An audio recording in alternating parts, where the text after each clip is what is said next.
श्रीगणेशाय नमः। अथ चण्डीपाठः। या देवी सर्वभूतेषु विष्णुमायेति शब्दिता, नमस्तस्यै नमस्तस्यै नमस्तस्यै नमो नमः। या देवी सर्वभूतेषु चेतनेत्यभिधीयते, नमस्तस्यै नमस्तस्यै नमस्तस्यै नमो नमः। या देवी सर्वभूतेषु बुद्धिरूपेण संस्थिता, नमस्तस्यै नमस्तस्यै नमस्तस्यै नमो नमः। या देवी सर्वभूतेषु निद्रारूपेण संस्थिता, नमस्तस्यै नमस्तस्यै नमस्तस्यै नमो नमः। या देवी सर्वभूतेषु क्षुधारूपेण संस्थिता, नमस्तस्यै नमस्तस्यै नमस्तस्यै नमो नमः। या देवी सर्वभूतेषु छायारूपेण संस्थिता, नमस्तस्यै नमस्तस्यै नमस्तस्यै नमो नमः। या देवी सर्वभूतेषु शक्तिरूपेण संस्थिता, नमस्तस्यै नमस्तस्यै नमस्तस्यै नमो नमः। या देवी सर्वभूतेषु तृष्णारूपेण संस्थिता, नमस्तस्यै नमस्तस्यै नमस्तस्यै नमो नमः। या देवी सर्वभूतेषु क्षान्तिरूपेण संस्थिता, नमस्तस्यै नमस्तस्यै नमस्तस्यै नमो नमः। या देवी सर्वभूतेषु जातिरूपेण संस्थिता, नमस्तस्यै नमस्तस्यै नमस्तस्यै नमो नमः। या देवी सर्वभूतेषु लज्जारूपेण संस्थिता, नमस्तस्यै नमस्तस्यै नमस्तस्यै नमो नमः। या देवी सर्वभूतेषु शान्तिरूपेण संस्थिता, नमस्तस्यै नमस्तस्यै नमस्तस्यै नमो नमः। या देवी सर्वभूतेषु श्रद्धारूपेण संस्थिता, नमस्तस्यै नमस्तस्यै नमस्तस्यै नमो नमः। या देवी सर्वभूतेषु कान्तिरूपेण संस्थिता, नमस्तस्यै नमस्तस्यै नमस्तस्यै नमो नमः।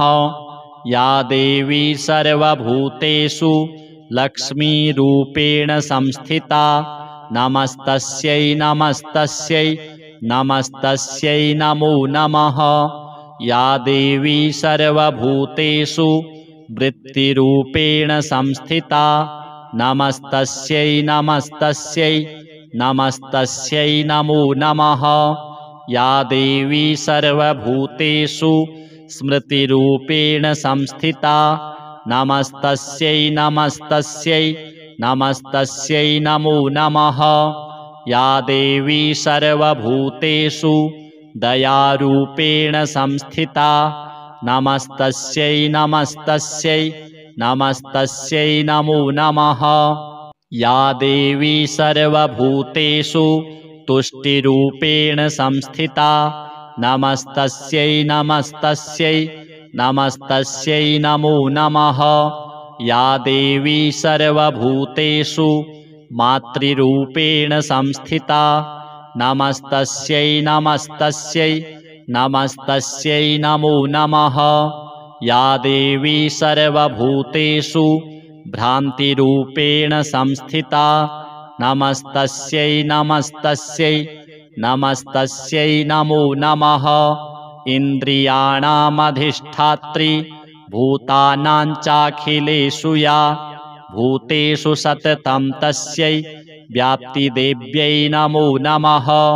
चितिरूपेण या कृत्स्नमेतद्व्याप्य स्थिता जगत्, नमस्तस्यै नमस्तस्यै नमस्तस्यै नमो नमः।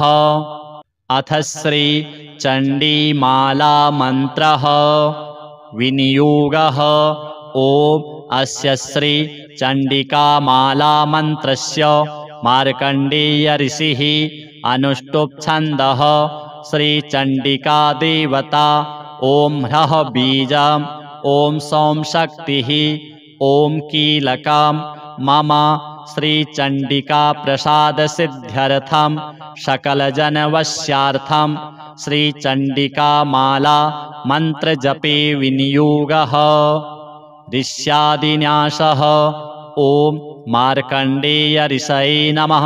शिरसि ॐ अनुष्टुप् छन्दसे नमः। मुखे ॐ श्रीचण्डिका देवतायै नमः। हृदि ॐ ह्रः बीजाय नमः। गुह्ये ॐ सौं शक्तये नमः। पादयो ॐ ह्रौं कीलकाय नमः। नाभौ ॐ विनियोगाय नमः। सर्वाङ्गे करन्यासः। ॐ ह्रां फां अङ्गुष्ठाभ्यां नमः। ॐ ह्रीं फीं तर्जनीभ्यां नमः। ॐ ह्रूं फूं मध्यमाभ्यां नमः। ॐ ह्रैं फैं अनामिकाभ्यां नमः। ॐ ह्रौं फौं कनिष्ठिकाभ्यां नमः। ॐ ह्रः फः करतलकरपृष्ठाभ्यां नमः। हृदयादिन्यासः। ॐ ह्रां फां हृदयाय नमः। ॐ ह्रीं फीं शिरसे स्वाहा। ॐ ह्रूं फूं शिखायै वषट्। ॐ ह्रैं फैं कवचाय होम्। ॐ ह्रौं फौं नेत्रत्रयाय वषट्। ॐ ह्रः फः अस्त्राय फट्। ध्यानम्। ॐ कल्याणीं कमलासनस्थशुभदां गौरीं घनश्यामलाम् आविर्भावितभूषणाम् अभयदाम् आर्दैकरक्षैः शुभैः श्रीं ह्रीं क्लीं वरमन्त्रराजसहिताम् आनन्दपूर्णात्मिकां श्रीशैले भ्रमराम्बिकां शिवयुतां चिन्मात्रमूर्तिं भजे।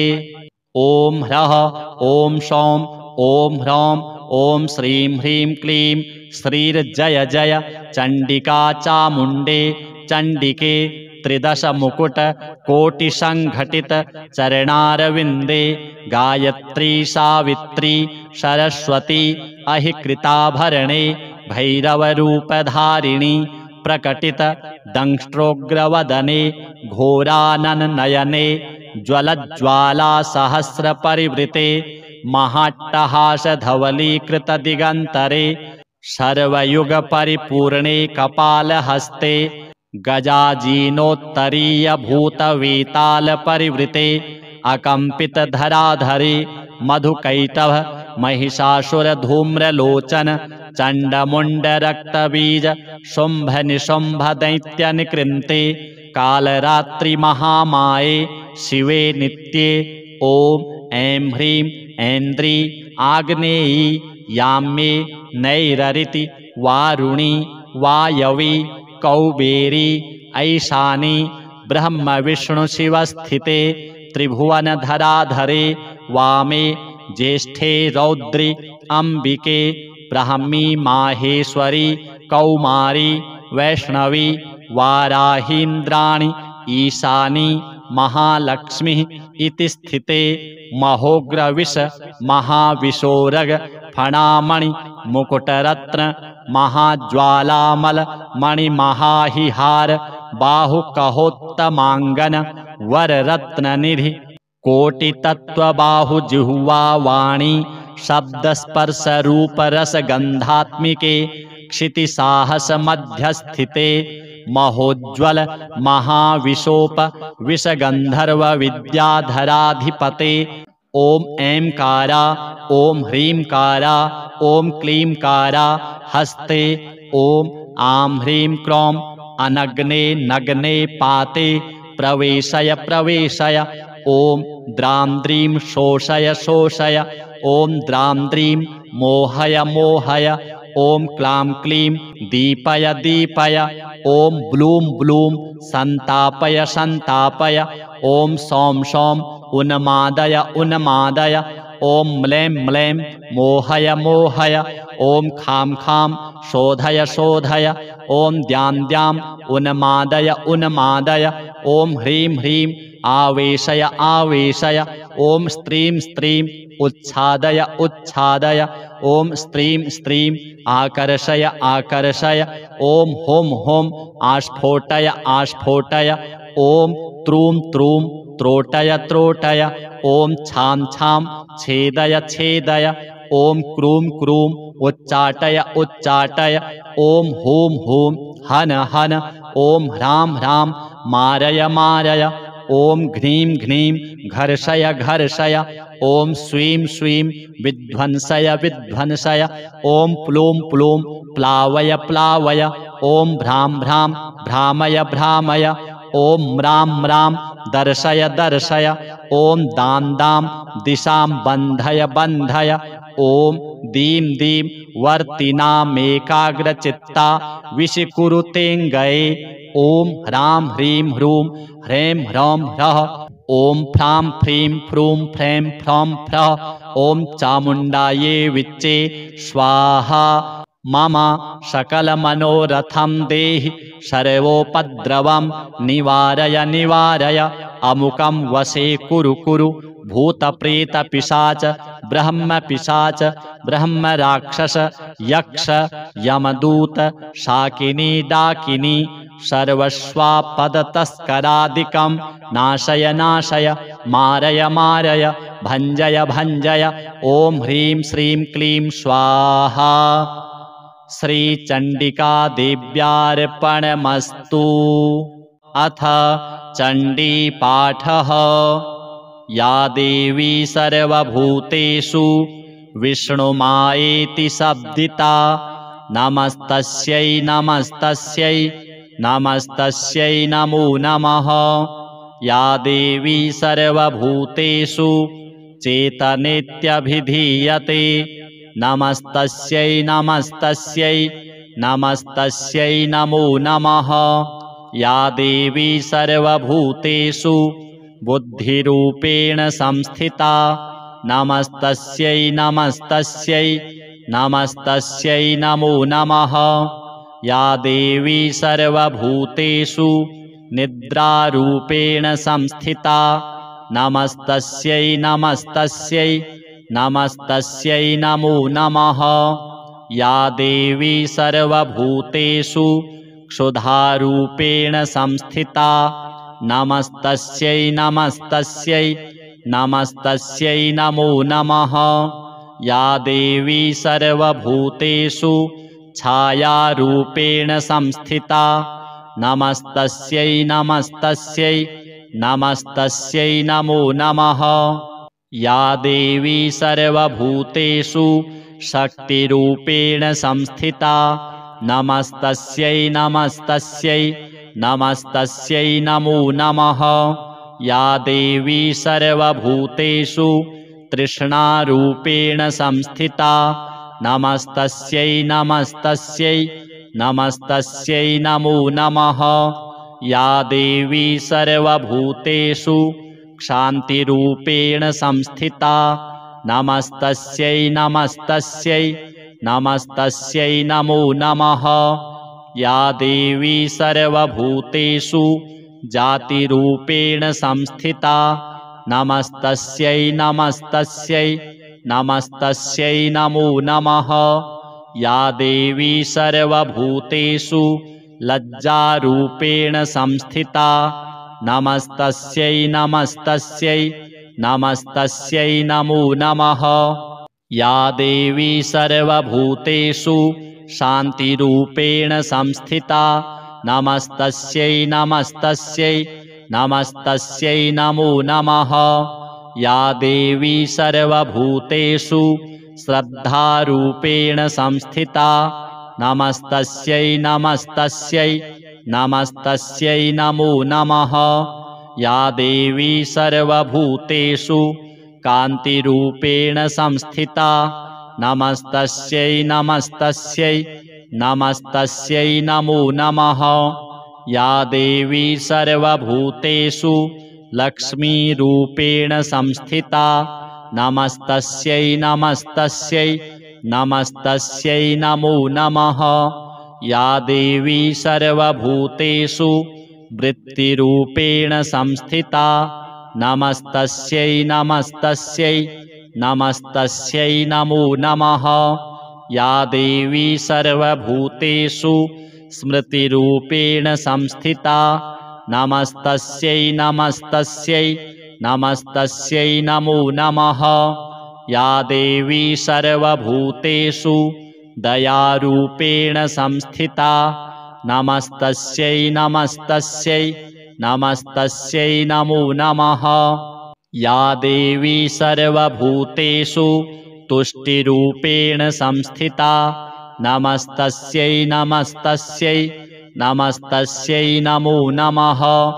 या देवी सर्वभूतेषु मातृरूपेण संस्थिता नमस्तस्यै नमस्तस्यै नमस्तस्यै नमो नमः। या देवी सर्वभूतेषु भ्रान्तिरूपेण संस्थिता नमस्तस्यै नमस्तस्यै नमस्तस्यै नमो नमः। इन्द्रियाणामधिष्ठात्री भूतानां चाखिलेषु या भूतेषु सततं तस्यै व्याप्तिदेव्यै नमो नमः। चितिरूपेण या कृत्स्नमेतद्व्याप्य स्थिता जगत् नमस्तस्यै नमस्तस्यै नमस्तस्यै नमो नमः। अथ श्री चण्डीमाला मन्त्रः विनियोगः। ॐ अस्य श्री चण्डिकामाला मन्त्रस्य मार्कण्डेय ऋषिः अनुष्टुप् छन्दः। श्रीचण्डिका देवता ॐ ह्रः बीजम् ॐ सौं शक्तिः ॐ कीलकम्। मम श्रीचण्डिका प्रसादसिद्ध्यर्थं सकलजनवश्यार्थं श्रीचण्डिकामाला मन्त्रजपे विनियोगः। ऋष्यादिन्यासः। ॐ मार्कण्डेय ऋषये नमः। शिरसि ॐ अनुष्टुप् छन्दसे नमः। मुखे ॐ श्रीचण्डिका देवतायै नमः। हृदि ॐ ह्रः बीजाय नमः। गुह्ये ॐ सौं शक्तये नमः। पादयो ॐ ह्रौं कीलकाय नमः। नाभौ ॐ विनियोगाय नमः। सर्वाङ्गे करन्यासः। ॐ ह्रां फां अङ्गुष्ठाभ्यां नमः। ॐ ह्रीं फीं तर्जनीभ्यां नमः। ॐ ह्रूं फूं मध्यमाभ्यां नमः। ॐ ह्रैं फैं अनामिकाभ्यां नमः। ॐ ह्रौं फौं कनिष्ठिकाभ्यां नमः। ॐ ह्रः फः करतलकरपृष्ठाभ्यां नमः। हृदयादिन्यासः।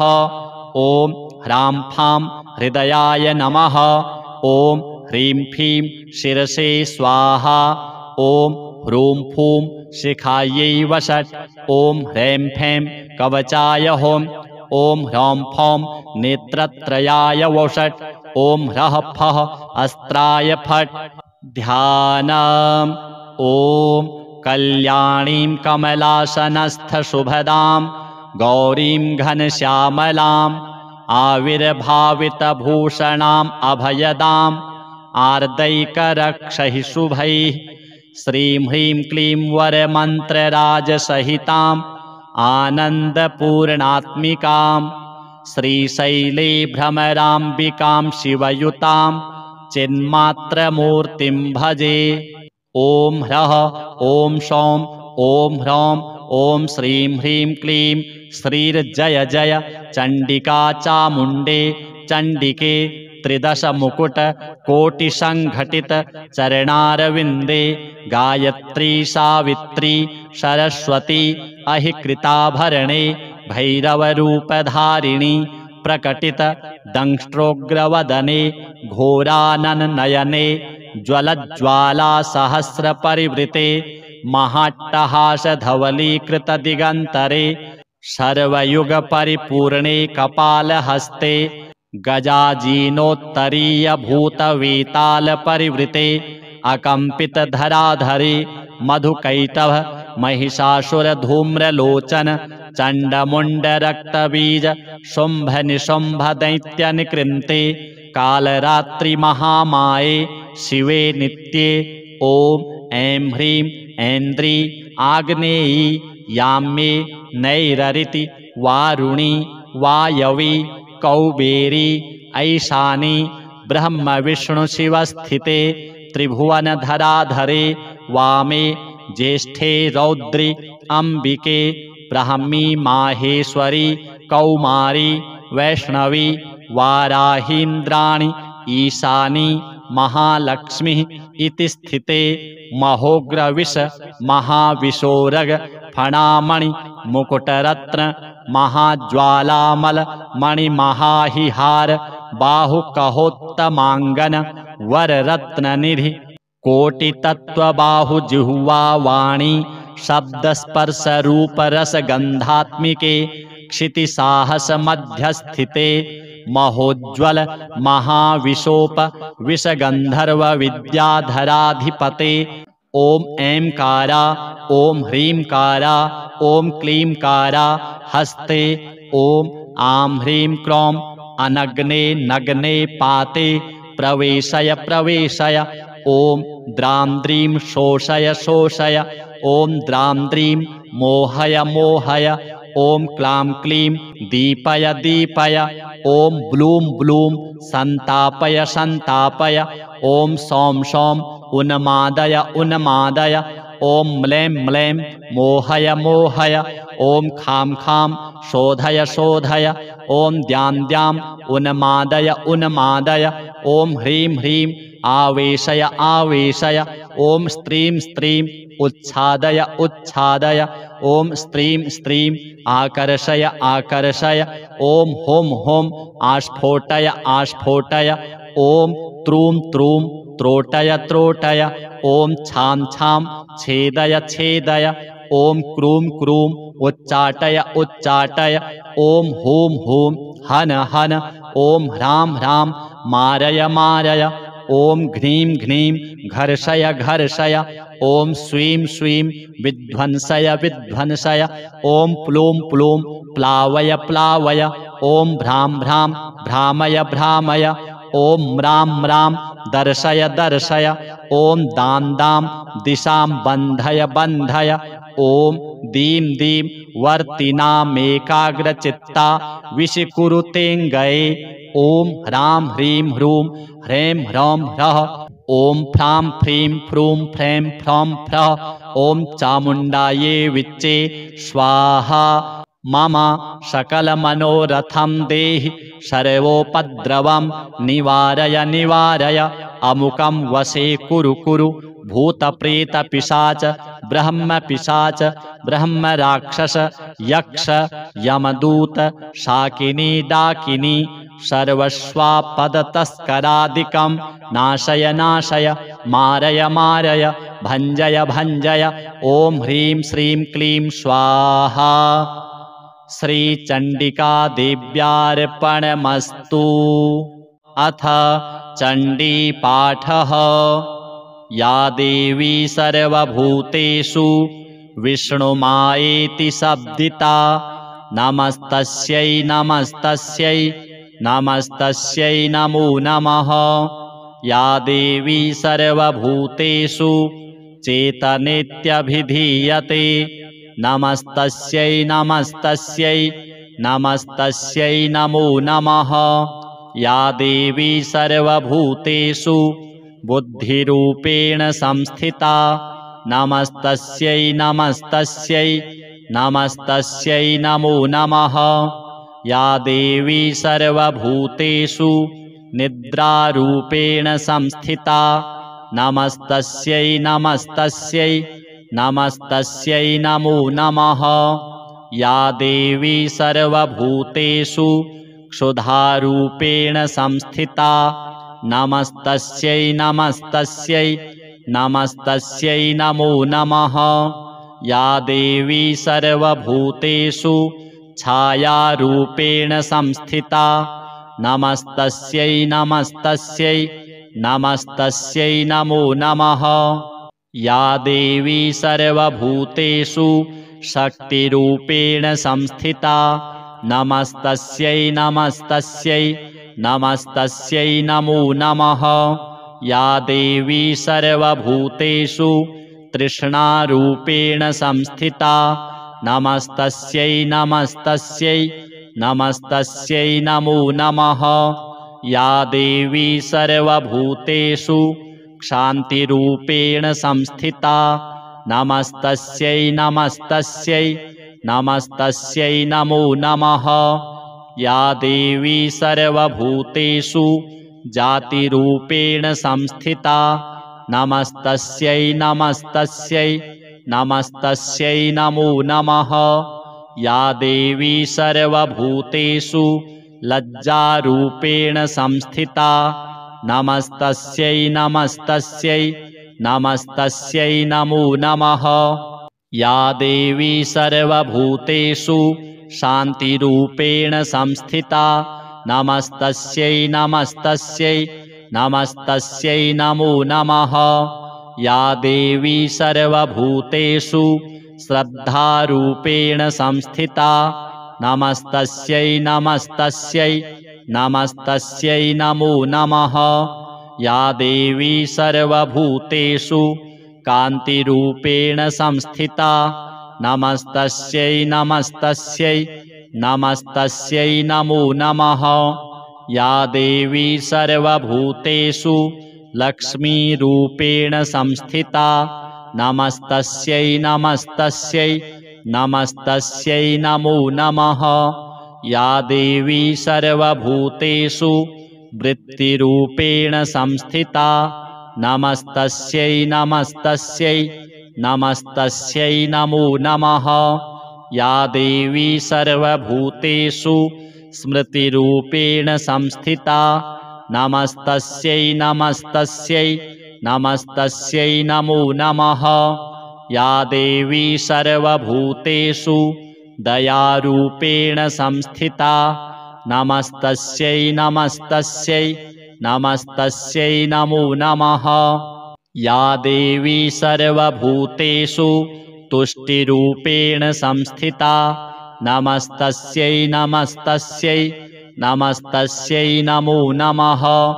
या देवी सर्वभूतेषु मातृरूपेण संस्थिता नमस्तस्यै नमस्तस्यै नमस्तस्यै नमो नमः। या देवी सर्वभूतेषु भ्रान्तिरूपेण संस्थिता नमस्तस्यै नमस्तस्यै नमस्तस्यै नमो नमः। इन्द्रियाणामधिष्ठात्री भूतानां चाखिलेषु या भूतेषु सततं तस्यै व्याप्तिदेव्यै नमो नमः। चितिरूपेण या कृत्स्न मे तद्व्याप्य स्थिता जगत् नमस्तस्यै नमस्तस्यै नमस्तस्यै नमो नमः। अथ श्री चण्डीमाला मन्त्रः विनियोगः। ॐ अस्य श्री चण्डिकामाला मन्त्रस्य मार्कण्डेय ऋषिः अनुष्टुप् छन्दः। श्रीचण्डिका देवता ॐ ह्रः बीजम् ॐ सौं शक्तिः ॐ कीलकं मम श्रीचण्डिका प्रसादसिद्ध्यर्थं सकलजनवश्यार्थं श्रीचण्डिकामाला मन्त्रजपे विनियोगः। ऋष्यादिन्यासः। ॐ मार्कण्डेय ऋषये नमः। शिरसि ॐ अनुष्टुप् छन्दसे नमः। मुखे ॐ श्रीचण्डिका देवतायै नमः। हृदि ॐ ह्रः बीजाय नमः। गुह्ये ॐ सौं शक्तये नमः। पादयो ॐ ह्रौं कीलकाय नमः। नाभौ ॐ विनियोगाय नमः। सर्वाङ्गे करन्यासः। ॐ ह्रां फां अङ्गुष्ठाभ्यां नमः। ॐ ह्रीं फीं तर्जनीभ्यां नमः। ॐ ह्रूं फूं मध्यमाभ्यां नमः। ॐ ह्रैं फैं अनामिकाभ्यां नमः। ॐ ह्रौं फौं कनिष्ठिकाभ्यां नमः। ॐ ह्रः फः करतलकरपृष्ठाभ्यां नमः। हृदयादिन्यासः। ॐ ह्रां फां हृदयाय नमः। ॐ ह्रीं फीं शिरसे स्वाहा। ॐ ह्रूं फूं शिखायै वषट्। ॐ ह्रैं फैं कवचाय हों। ॐ ह्रौं फौं नेत्रत्रयाय वषट्। ॐ ह्रः फः अस्त्राय फट्। ध्यानम्। ॐ कल्याणीं कमलासनस्थशुभदां गौरीं घनश्यामलाम् आविर्भावितभूषणाम् अभयदाम् आर्दैकरक्षैः शुभैः श्रीं ह्रीं क्लीं वरमन्त्रराजसहिताम् आनन्दपूर्णात्मिकाम् श्रीशैले भ्रमराम्बिकां शिवयुतां चिन्मात्रमूर्तिं भजे। ॐ ह्रः ॐ सौं ॐ ह्रौं ॐ श्रीं ह्रीं क्लीं श्रीर्जय जय चण्डिका चामुण्डे चण्डिके त्रिदशमुकुट कोटिसङ्घटित चरणारविन्दे गायत्री सावित्री सरस्वती अहिकृताभरणे भैरवरूपधारिणी प्रकटित दंष्ट्रोग्रवदने घोरानननयने ज्वलज्ज्वालासहस्रपरिवृते महाट्टहासधवलीकृतदिगन्तरे सर्वयुगपरिपूर्णे कपालहस्ते गजाजीनोत्तरीयभूतवेतालपरिवृते अकम्पितधराधरे मधुकैटभ महिषासुरधूम्रलोचन चण्डमुण्डरक्तबीज शुम्भनिशुम्भदैत्यनिकृन्ते कालरात्रिमहामाये शिवे नित्ये।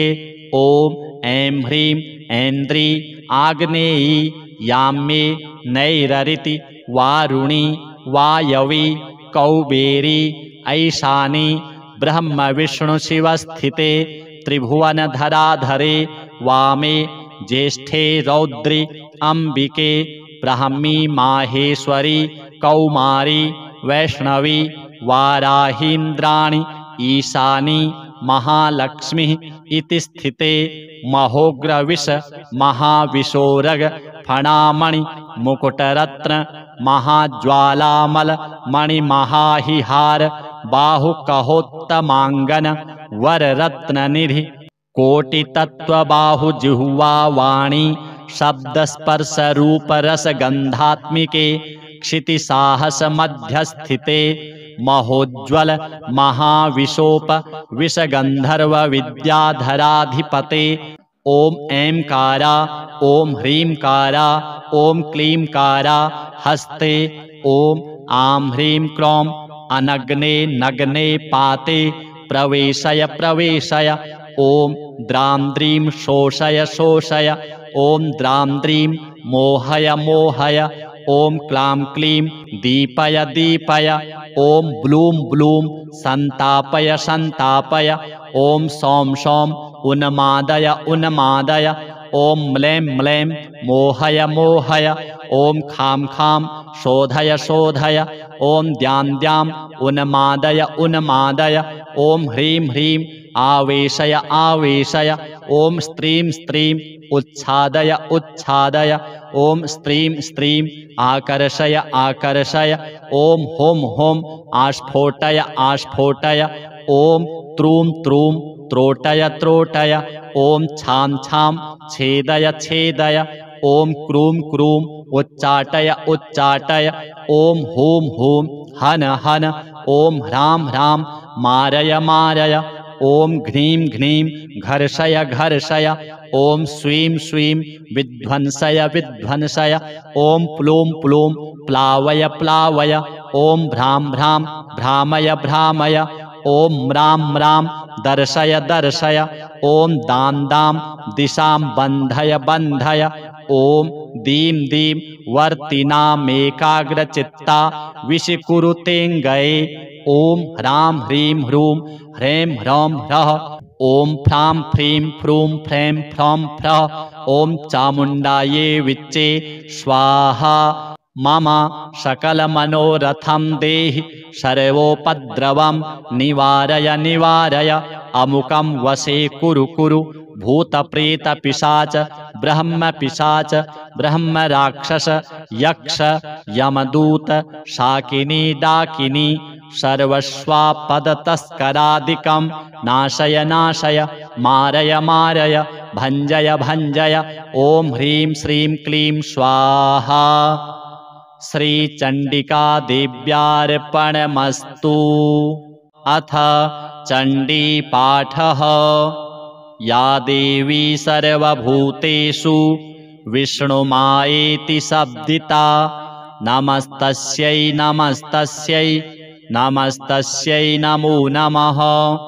या देवी सर्वभूतेषु चेतनेत्यभिधीयते नमस्तस्यै नमस्तस्यै नमस्तस्यै नमो नमः। या देवी सर्वभूतेषु बुद्धिरूपेण संस्थिता नमस्तस्यै नमस्तस्यै नमस्तस्यै नमो नमः। या देवी सर्वभूतेषु निद्रारूपेण संस्थिता नमस्तस्यै नमस्तस्यै नमस्तस्यै नमो नमः। या देवी सर्वभूतेषु क्षुधारूपेण संस्थिता नमस्तस्यै नमस्तस्यै नमस्तस्यै नमो नमः। या देवी सर्वभूतेषु छायारूपेण संस्थिता नमस्तस्यै नमस्तस्यै नमस्तस्यै नमो नमः। या देवी सर्वभूतेषु शक्तिरूपेण संस्थिता नमस्तस्यै नमस्तस्यै नमस्तस्यै नमो नमः। या देवी सर्वभूतेषु तृष्णारूपेण संस्थिता नमस्तस्यै नमस्तस्यै नमस्तस्यै नमो नमः। या देवी सर्वभूतेषु क्षान्तिरूपेण संस्थिता नमस्तस्यै नमस्तस्यै नमस्तस्यै नमो नमः। या देवी सर्वभूतेषु जातिरूपेण संस्थिता नमस्तस्यै नमस्तस्यै नमस्तस्यै नमो नमः। या देवी सर्वभूतेषु लज्जारूपेण संस्थिता नमस्तस्यै नमस्तस्यै नमस्तस्यै नमो नमः। या देवी सर्वभूतेषु शान्तिरूपेण संस्थिता नमस्तस्यै नमस्तस्यै नमस्तस्यै नमो नमः। या देवी सर्वभूतेषु श्रद्धारूपेण संस्थिता नमस्तस्यै नमस्तस्यै नमस्तस्यै नमो नमः। या देवी सर्वभूतेषु कान्तिरूपेण संस्थिता नमस्तस्यै नमस्तस्यै नमस्तस्यै नमो नमः। या देवी सर्वभूतेषु लक्ष्मीरूपेण संस्थिता नमस्तस्यै नमस्तस्यै नमस्तस्यै नमो नमः। या देवी सर्वभूतेषु वृत्तिरूपेण संस्थिता नमस्तस्यै नमस्तस्यै नमस्तस्यै नमो नमः। या देवी सर्वभूतेषु स्मृतिरूपेण संस्थिता नमस्तस्यै नमस्तस्यै नमस्तस्यै नमो नमः।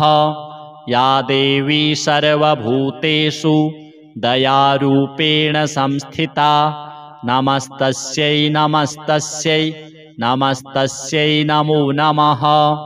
या देवी सर्वभूतेषु तुष्टिरूपेण संस्थिता नमस्तस्यै नमस्तस्यै नमस्तस्यै नमो नमः।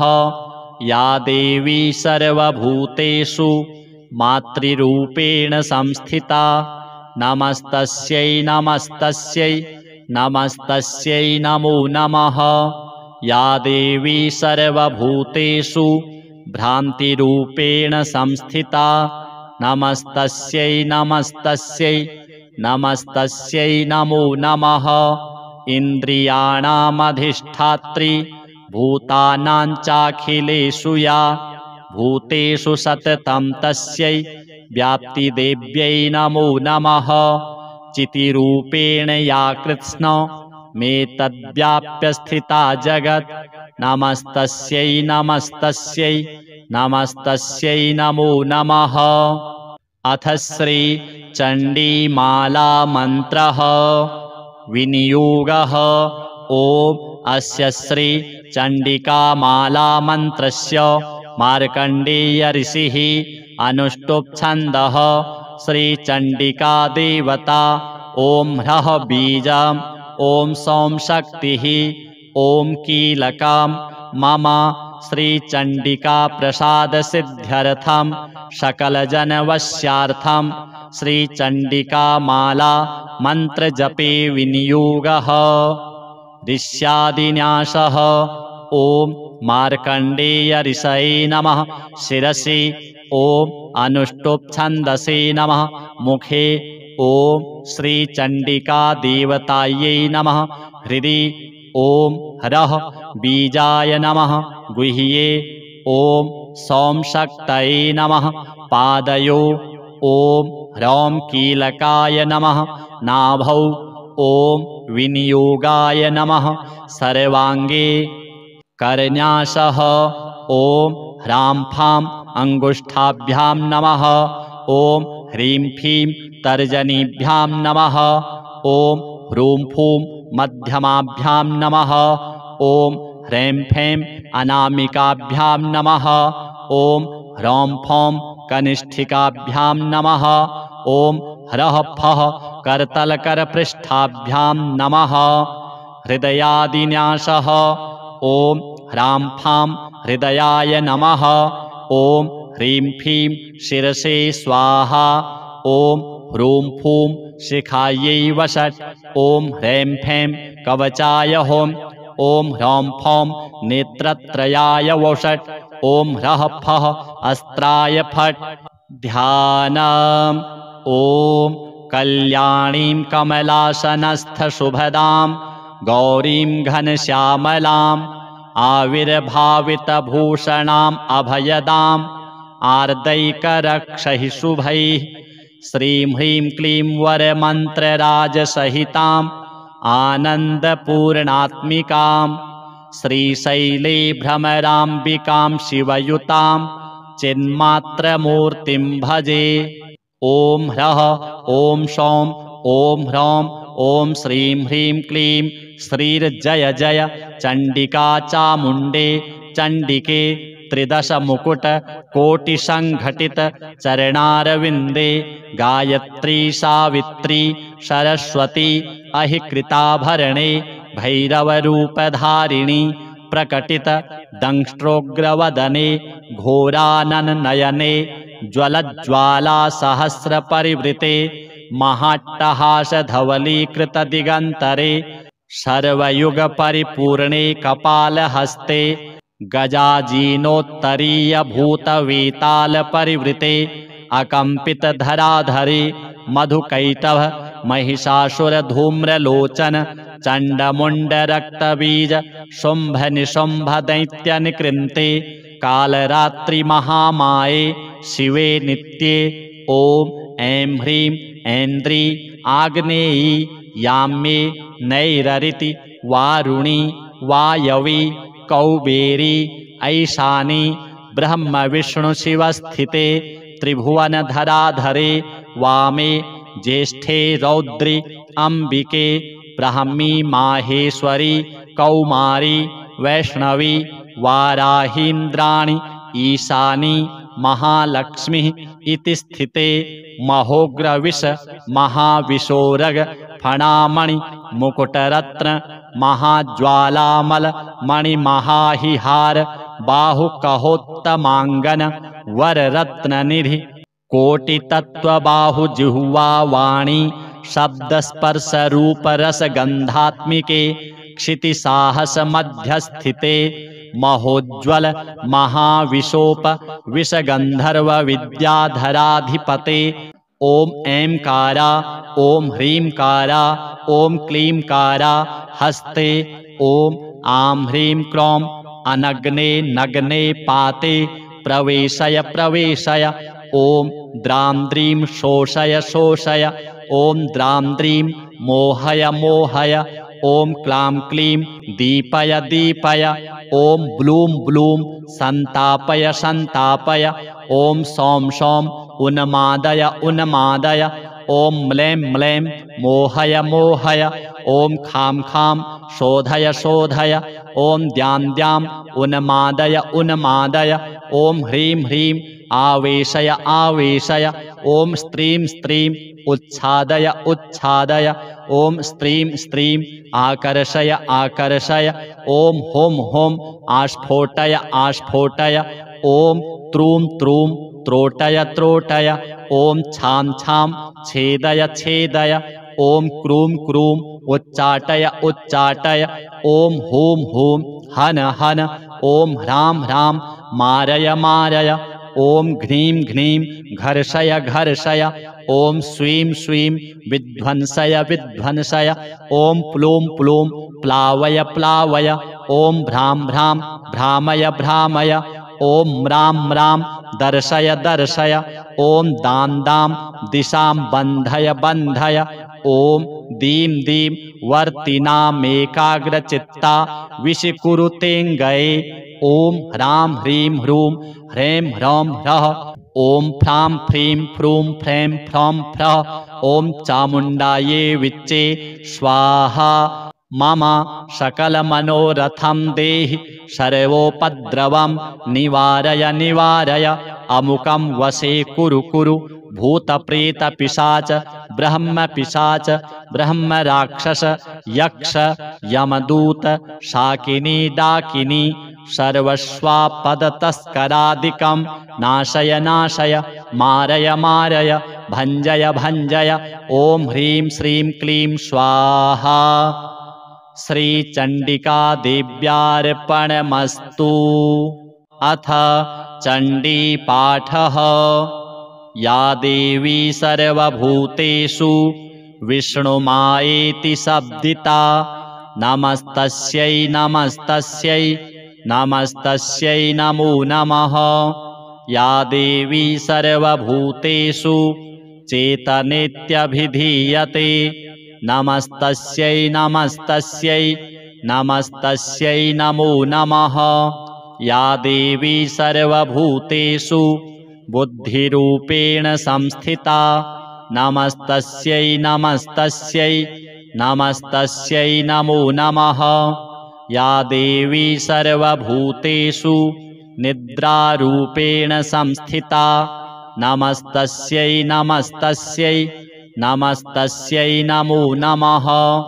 या देवी सर्वभूतेषु क्षुधारूपेण संस्थिता नमस्तस्यै नमस्तस्यै नमस्तस्यै नमो नमः। या देवी सर्वभूतेषु छायारूपेण संस्थिता नमस्तस्यै नमस्तस्यै नमस्तस्यै नमो नमः। या देवी सर्वभूतेषु शक्तिरूपेण संस्थिता नमस्तस्यै नमस्तस्यै नमस्तस्यै नमो नमः। या देवी सर्वभूतेषु तृष्णारूपेण संस्थिता नमस्तस्यै नमस्तस्यै नमस्तस्यै नमो नमः। या देवी सर्वभूतेषु क्षान्तिरूपेण संस्थिता नमस्तस्यै नमस्तस्यै नमस्तस्यै नमो नमः। या देवी सर्वभूतेषु जातिरूपेण संस्थिता नमस्तस्यै नमस्तस्यै नमस्तस्यै नमो नमः। या देवी सर्वभूतेषु लज्जारूपेण संस्थिता नमस्तस्यै नमस्तस्यै नमस्तस्यै नमो नमः।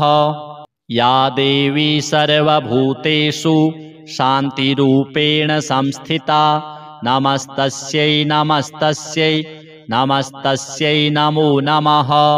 या देवी सर्वभूतेषु श्रद्धारूपेण संस्थिता नमस्तस्यै नमस्तस्यै नमस्तस्यै नमो नमः। या देवी सर्वभूतेषु कान्तिरूपेण संस्थिता नमस्तस्यै नमस्तस्यै नमस्तस्यै नमो नमः। या देवी सर्वभूतेषु लक्ष्मीरूपेण संस्थिता नमस्तस्यै नमस्तस्यै नमस्तस्यै नमो नमः। या देवी सर्वभूतेषु वृत्तिरूपेण संस्थिता नमस्तस्यै नमस्तस्यै नमस्तस्यै नमो नमः। या देवी सर्वभूतेषु स्मृतिरूपेण संस्थिता नमस्तस्यै नमस्तस्यै नमस्तस्यै नमो नमः। या देवी सर्वभूतेषु दयारूपेण संस्थिता नमस्तस्यै नमस्तस्यै नमस्तस्यै नमो नमः। या देवी सर्वभूतेषु तुष्टिरूपेण संस्थिता नमस्तस्यै नमस्तस्यै नमस्तस्यै नमो नमः। या देवी सर्वभूतेषु मातृरूपेण संस्थिता नमस्तस्यै नमस्तस्यै नमस्तस्यै नमो नमः। या देवी सर्वभूतेषु भ्रान्तिरूपेण संस्थिता नमस्तस्यै नमस्तस्यै नमस्तस्यै नमो नमः। इन्द्रियाणामधिष्ठात्री भूतानां चाखिलेषु या भूतेषु सततं तस्यै व्याप्तिदेव्यै नमो नमः। चितिरूपेण या कृत्स्नमेतद्व्याप्य स्थिता जगत् नमस्तस्यै नमस्तस्यै नमस्तस्यै नमो नमः। अथ श्री चण्डीमाला मन्त्रः विनियोगः। ॐ अस्य श्री चण्डिकामाला मन्त्रस्य मार्कण्डेय ऋषिः अनुष्टुप् छन्दः।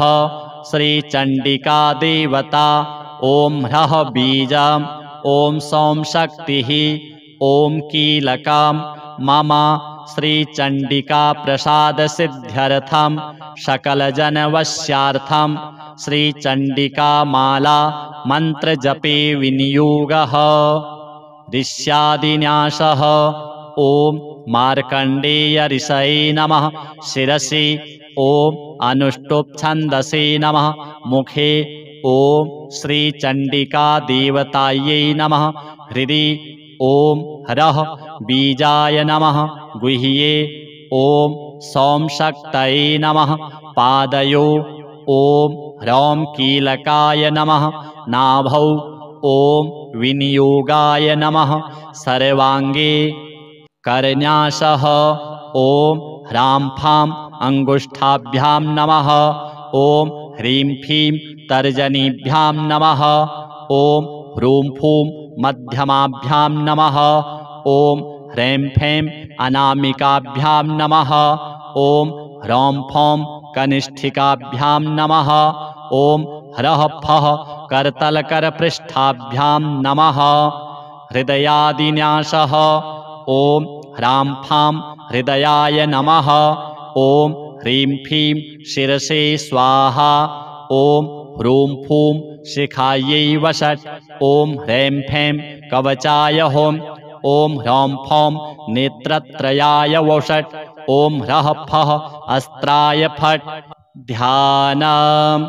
ॐ कल्याणीं कमलासनस्थशुभदां गौरीं घनश्यामलाम् आविर्भावितभूषणाम् अभयदाम् आर्दैकरक्षैः शुभैः श्रीं ह्रीं क्लीं वरमन्त्रराजसहिताम् आनन्दपूर्णात्मिकां श्रीशैले भ्रमराम्बिकां शिवयुतां चिन्मात्रमूर्तिं भजे। ॐ ह्रः ॐ सौं ॐ ह्रौं ॐ श्रीं ह्रीं क्लीं श्रीर्जय जय चण्डिका चामुण्डे चण्डिके त्रिदशमुकुटकोटिसङ्घटित चरणारविन्दे गायत्री सावित्री सरस्वती अहिकृताभरणे भैरवरूपधारिणी प्रकटित दंष्ट्रोग्रवदने घोरानननयने ज्वलज्ज्वाला सहस्रपरिवृते महाट्टहासधवलीकृतदिगन्तरे सर्वयुगपरिपूर्णे कपालहस्ते गजाजीनोत्तरीयभूतवेतालपरिवृते अकम्पितधराधरे मधुकैटभ महिषासुरधूम्रलोचन चण्डमुण्डरक्तबीज शुम्भनिशुम्भदैत्यनिकृन्ते कालरात्रिमहामाये शिवे नित्ये ॐ ऐं ह्रीं ऐन्द्री आग्नेयी याम्ये नैररिति वारुणी वायवी कौबेरी ऐशानी ब्रह्मविष्णुशिवस्थिते त्रिभुवनधराधरे वामे ज्येष्ठे रौद्रि अम्बिके ब्राह्मी माहेश्वरी कौमारी वैष्णवी वाराहीन्द्राणि ईशानी महालक्ष्मी इति स्थिते महोग्रविष महाविशोरग फणामणि मुकुटरत्न महाज्वालामल मणिमहाहिहार बाहुकहोत्तमाङ्गन वररत्ननिधि कोटितत्त्वबाहुजिह्वा वाणी शब्दस्पर्शरूपरसगन्धात्मिके क्षितिसाहसमध्यस्थिते महोज्ज्वल महाविशोप विषगन्धर्व विद्याधराधिपते ॐ ऐंकारा ॐ ह्रींकारा ॐ क्लींकारा हस्ते ॐ आं ह्रीं क्रों अनग्ने नग्ने पाते प्रवेशय प्रवेशय ॐ द्रां द्रीं शोषय शोषय ॐ द्रां द्रीं मोहय मोहय ॐ क्लां क्लीं दीपय दीपय ॐ ब्लूं ब्लूं सन्तापय सन्तापय ॐ सौं सौं उन्मादय उन्मादय ॐ म्लें म्लें मोहय मोहय ॐ खां खां शोधय शोधय ॐ द्यां द्यां उन्मादय उन्मादय ॐ ह्रीं ह्रीं आवेशय आवेशय ॐ स्त्रीं स्त्रीं उच्छादय उच्छादय ॐ स्त्रीं स्त्रीं आकर्षय आकर्षय ॐ हों हों आस्फोटय आस्फोटय ॐ त्रूं त्रूं त्रोटय त्रोटय ॐ छां छां छेदय छेदय ॐ क्रूं क्रूं उच्चाटय उच्चाटय ॐ हूं हूं हन हन ॐ ह्रां ह्रां मारय मारय ॐ घ्रीं घ्रीं घर्षय घर्षय ॐ स्वीं स्वीं विध्वंसय विध्वंसय ॐ प्लूं प्लूं प्लावय प्लावय ॐ भ्रां भ्रां भ्रामय भ्रामय ॐ म्रां म्रां दर्शय दर्शय ॐ दां दां दिशां बन्धय बन्धय ॐ दीं दीं वर्तिनामेकाग्रचित्ता विशिकुरुतेऽङ्गये ॐ ह्रां ह्रीं ह्रूं ह्रैं ह्रौं ह्रः ॐ फ्रां फ्रीं फ्रूं फ्रैं फ्रौं फ्रः ॐ चामुण्डायै विच्चे स्वाहा मम सकलमनोरथं देहि सर्वोपद्रवं निवारय निवारय अमुकं वशे कुरु कुरु भूतप्रेतपिशाच ब्रह्मपिशाच ब्रह्मराक्षस यक्ष यमदूत शाकिनी डाकिनी सर्वस्वापदतस्करादिकं नाशय नाशय मारय मारय भञ्जय भञ्जय ॐ ह्रीं श्रीं क्लीं स्वाहा श्रीचण्डिकादेव्यार्पणमस्तु।